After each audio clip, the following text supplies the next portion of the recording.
જય શ્રી કૃષ્ણ, જય માતાજીની મિત્રો. આજ સરસ મજાની રેસીપી તમારા જોવા માટે લઈને આવી છું. આપણી આજની રેસીપી છે મેક્રોની સૂપ. બહુ સરસ, બહુ ટેસ્ટી, અને જે પણ નાખવું હોય તમને બતાવું છું. આ પૂરી દુકાન લઈને બેઠી છું હું તો. બધું જ તમને એક એક કરી અને બતાવીશ. તો સૌથી પહેલાં જો મેં મેક્રોની લીધા છે, એટલે આપણે આ બધા શાકભાજી વેજીટેબલ નાખવાના, સોસ નાખવાના, સરસ મજાના આપણે એકદમ સૂપવાળી મેક્રોની બનાવવાની છે. બનાવવાની રીત ચાલુ કરીએ છીએ. હું આ મેક્રોની સૂપ તપેલાની અંદર બનાવું છું. તપેલું મૂકી છું ગેસ પર, અને આપણે 2 ચમચ તેલ નાખવાનું છે. મેક્રોની પાસ્તા તમે બનાવતા જ હશો ઘરે, પણ એકવાર મારા જેવો બનાવજો, એકદમ બહુ જ સરસ બનશે. અને તમને સારું લાગે તો પ્લીઝ મને એક લાઈક કમેન્ટ કરજો. મારી મહેનત, મારો વિડીયો સારો લાગે સપોર્ટ કરજો મને. તો આપણું તેલ સરસ મજાનું ગરમ થવા દેશું. સૌથી પહેલાં આપણે ઝીણું સમારેલું આદું અને લસણ નાખવાનું છે. મોટી 2 ચમચી એટલું છે. સાથે આપણે ઝીણી સમારેલી ડુંગળી નાખવાની છે. લીલું શિમલા મરચું છે ને ગાજર છે, થોડું થોડું બંને નાખીશું. તીખું મરચું છે 3 નંગ ઝીણા સમારેલા, એ નાખીશું આપણે. લાલ શિમલા મરચું છે એ નાખીશું.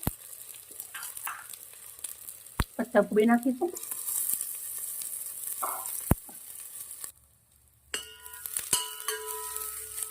સાથે આપણે નાખી દેવાનું છે લીલું લસણ સમારેલું, મોટી 2 ચમચી એટલું. લસણ હોય તો નાખવાનું, ના હોય તો ચાલે, કંઈ જરૂરી નથી. મારા જોડે હતું એટલે મેં નાખ્યું છે. સરસ મજાના સોતે થવા દેશું શાકને.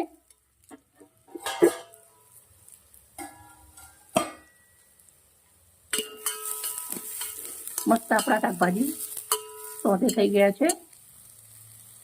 આપણે સોસ કરી લેશું. રેડ ચીલી સોસ લેવાનો છે 2 ચમચ.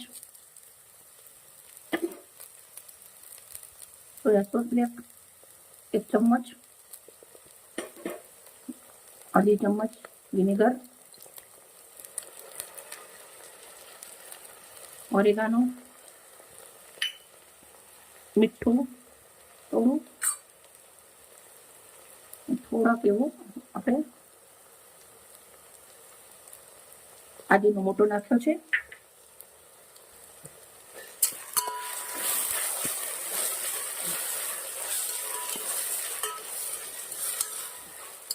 હવે આપણે નાખી દેવાનું છે મેક્રોની એના અંદર.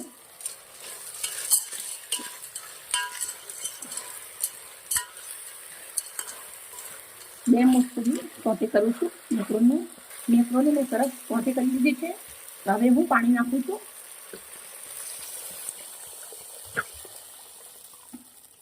આપણે 1.5 લીટર એટલું પાણી નાખીશું.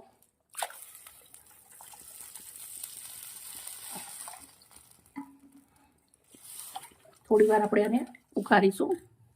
આપણા પાસ્તા આ પાણીના અંદર જ ચડી જશે. જે મેક્રોની કહેવાય પાસ્તા, યાર અંદર જ ચડી જશે. મેં મારા જોડે મેક્રોની નાના પાસ્તા હતા એ લીધા છે.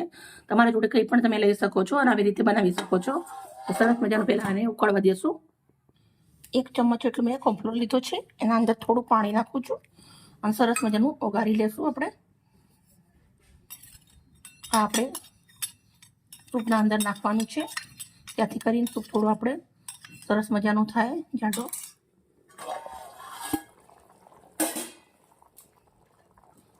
સરસ મજાનું આપણે મેક્રોની પાકવા આવી ગઈ છે. હું તમને બતાવું.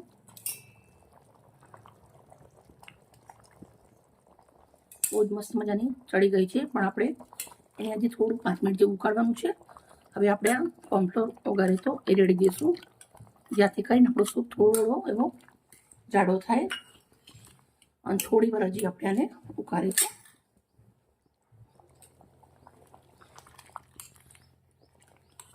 સૂપ આપણે થોડો જાડો થયો છે. હવે આપણે અંદર કૂટેલા કાળા મરી નાખવાના છે, કચરા કૂટવાના.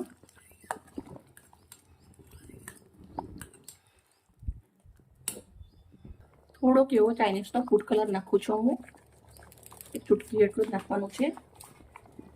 સાથે આપણે નાખી દઈશું લીલા ધાણા. તમારા જોડે લીલી ડુંગળી હોય તો બી નાખી શકો છો. થોડી વાર હજી ઉકળવા દેશું આપણે આને.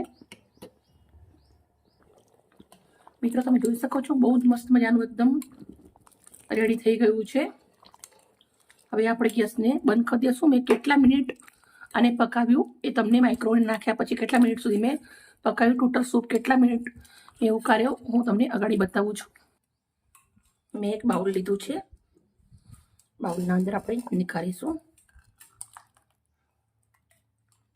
તમે સૂપ પી પણ શકશો અને મેક્રોની ખાઈ પણ શકશો. બહુ જ સરસ લાગશે. શરદી ખાંસી બધું જ ઉડી જાય એટલું સરસ મજાનું રેડી થયું છે.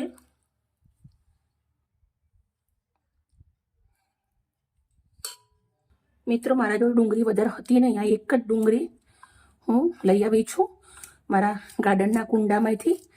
નાની નાની થઈ છે તો મેં એક જ લીધી છે. આપણે આનાથી સજાવવાનું છે એટલે વધારે હોય તો આપણે ઉકળતા સૂપના અંદર નાખી શકીએ છીએ, પણ મારા જોડે વધારે હતી નહીં. મેં આવી રીતના પ્લેટના અંદર મૂકી દીધું છે બાઉલ. થોડીક એવી લીલી ડુંગળી નાખું છું. મિત્રો મારો વિડીયો સારો લાગ્યો હોય તો એકવાર જરૂરથી બનાવજો. મને લાઇક કરજો, સપોર્ટ કરજો. મેં તમને પહેલાં પણ કીધું હતું, હવે પણ કહું છું, મારો વિડીયો થોડો મોટો હોય છે પણ પૂરી રેસીપી તમને સમજાવવી પડે એટલે વિડીયો થોડો મોટો હોય. ફટાફટ બનાવું તો તમે સમજી ના શકો. ઓકે મિત્રો, બાય બાય મિત્રો. કાલ આવી નવા વિડીયો સાથે